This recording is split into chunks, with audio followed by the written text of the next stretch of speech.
আসসালামু আলাইকুম ওরহমতুল্লাহ। আলহামদুলিল্লাহ। ব্যবসা কেন করবেন না? ব্যবসা করতে হলে মনের সাহস, বল সব কিছু রাখতে হবে। তো আলহামদুলিল্লাহ আপনারা হয়তো দেখছেন আমি বাইরে দোকানদারি করি। এই যে দেখতেছেন বস্তার মোজাটি আমি পাইকারি এখন সিল দিই। আলহামদুলিল্লাহ আপনাকে দোয়া ভালোবাসা আছে বলেই আমি আস্তে আস্তে আগাইতেছি এবং আমার নিজের কৌশলে নিজের বলে আমি আগাইতেছি। আমি এই যে মোটরসাইকেলটা মাল নিয়ে আসি, বস্তার মাল থাকে, ব্যাগে মাল থাকে, মাল দেখাই। জুতার দোকানে মোজা বেশি, শর্ট মোজা, তারপরে আপনার লোফার মোজা, তারপরে সাদা মোজা, সব ধরনের বাচ্চাদের স্কুল মোজা, সব কিছুই বেশি। তো আলহামদুলিল্লাহ আমার কথা হলো সবাই উদ্যোক্তা হন, ইনশাল্লাহ একদিন আগাতে পারবেন।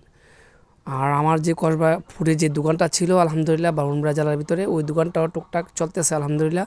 আমার একটা ছোটো ভাগনা আছে, তার আমি দিছিতে সে করে। আর সারাদিন আমি যাই বিক্রি করি, করার পরে যাই কিছু লাভ হয় আলহামদুলিল্লাহ আমি সুন্দর চলতে পারি। পরে বিকেলে যাই আমি আবার পরে ছুটি দিয়ে দিই, তারপরে আমি আবার বসি রাত 8টা-9টা পর্যন্ত করি। তো আলহামদুলিল্লাহ যদি ব্যবসা করেন, আপনি যে কোনো ব্যবসাতেই বরকত আছে, আপনি যদি নিজেকে মানায় নিতে পারেন।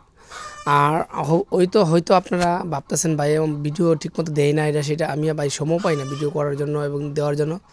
তো উদ্যোক্তা হইলে আপনারা ব্যবসা করতে পারেন আলহামদুলিল্লাহ। আর যারা আমার ভিডিও দেখেন, আমি আমার মোবাইলে নাম্বার দিয়ে দেবো, আপনারা আমার সাথে যোগাযোগ করেন, কোন জায়গাতে মাল আনবেন, কি করবেন। কিন্তু ব্যবসা করলে বরকত ইনশাআল্লাহ হবেই।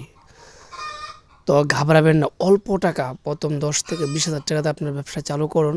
ইনশাআল্লাহ আস্তে আস্তে দেখবেন আপনার ব্যবসা বিশাল বড় হয়ে যাবে। তো আপনাদের কাছে ব্যবসাটা কেমন লাগছে আপনারা আমার জানাইবেন। নেক্সটে আপনাদেরকে আরও ব্যবসা দেবো। এই বলে শেষ করলাম। আসসালামু আলাইকুম।